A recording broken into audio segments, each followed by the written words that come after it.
White nationalism has long lurked on the fringes of South African life, with far-right groups who say they feel their culture is under threat in this multiracial country. Who's the victim? It's white people. End of story.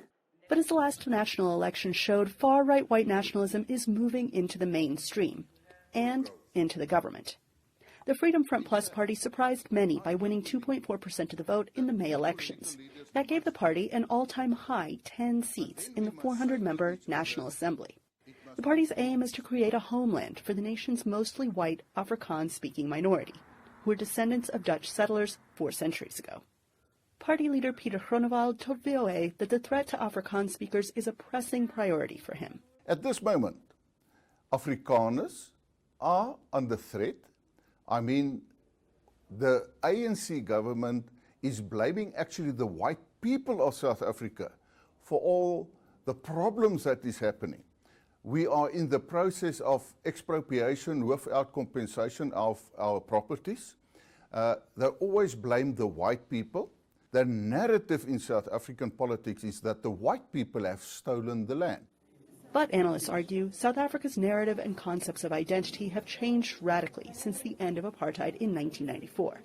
Critics say Afrikaner rights groups are reading from an outdated text, which places whites at the top of the social structure. It appears that they are not being able to let go of that historical supremacy. The reason I'm saying this is not because I'm totally against what they are doing, but they have not reformulated a sense of identity. If being an Afrikaner in 1970s, it is the same as being an Afrikaner in 2019, we're in trouble then. In recent years, figures in the far-left economic freedom fighters, the opposition Democratic Alliance, and the ruling African National Congress have also used race to stir supporters.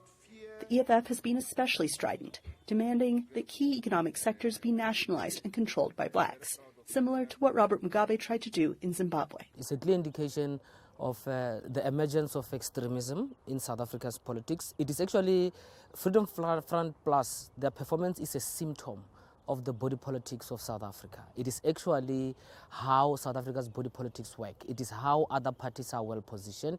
Groenewald says his immediate goals are not extreme, but says among them is to end race-based affirmative action in South Africa. Anita Powell, VOA News, Klerksdorp, South Africa.